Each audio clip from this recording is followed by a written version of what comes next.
going to be doing a Tunisian extended stitch, TES. And when you're doing an extended stitch, you do not need a typical foundation row. You can work right into the chain for this. But for this one, skip 2.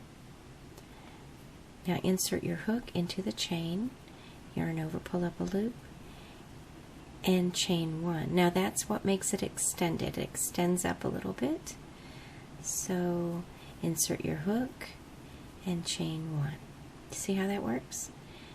Now if you really like this extended stitch, you can use it instead of a reverse stitch or a purl stitch to keep your work from curling. So if you have a stitch pattern that curls and you'd like to implement a stitch at the beginning that doesn't curl, this is a good one.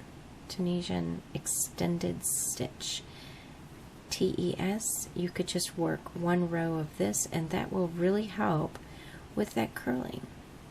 Chain 1. Now remember, because this is a taller stitch, instead of skipping 1 at the beginning, I skipped 2. And I'm just going to work all the way across. All the way across here.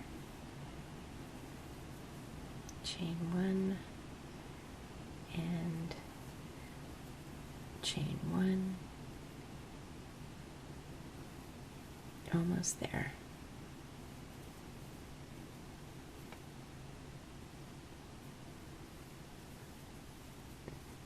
Chain 1, 2 more. See how easy and quick that is, and like I said, it just doesn't curl at all. So if you want to do an entire piece in this, go ahead. Or if you just want to do the first row in this, it should really help with that curling. Now you see there's a row of little chain buttons sitting down there. Isn't that cute? Now chain 1 to close, and then just go all the way across with a yarn over, pull through 2, pull through 2. Now because this is one of the taller stitches, you can use any of the insertions that you want. I'm going to be demonstrating the TES worked as for simple stitch, and your pattern should indicate whether you are working it as for knit stitch or reverse stitch, because you can use it for anything. You could even purl it if you wanted. So go back all the way to the beginning. Now because it's a tall stitch, I do recommend a chain 1 here at the beginning, and you skip the first one just like normal. And then, like I said, I'm demonstrating this simple stitch version.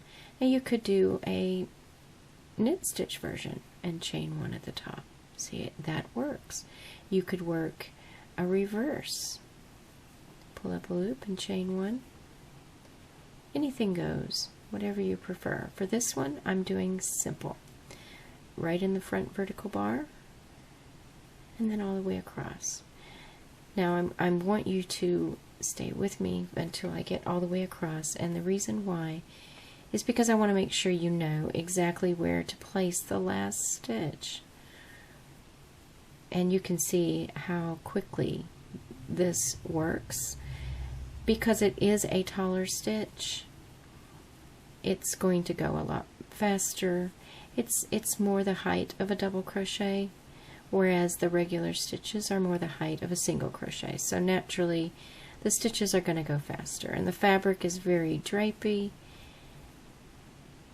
and it also does not curl at all.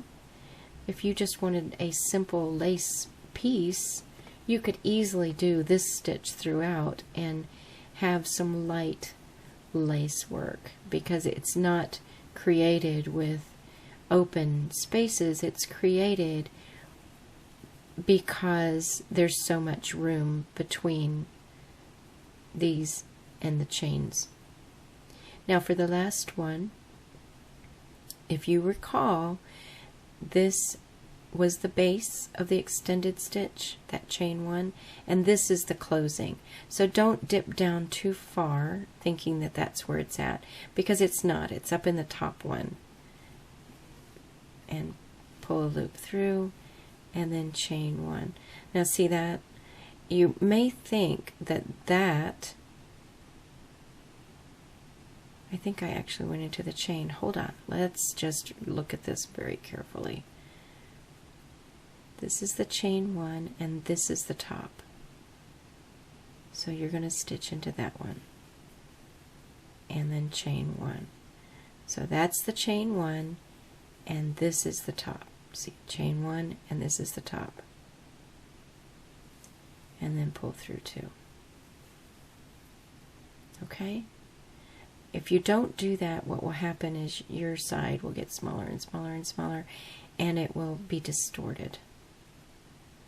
Same with the beginning. You need to have an extra chain at the beginning so that it won't get distorted, because these stitches are taller. And see, if you were to block this, see, there's a lot of extra space in between. So that would allow you to have a lace piece without necessarily making lace.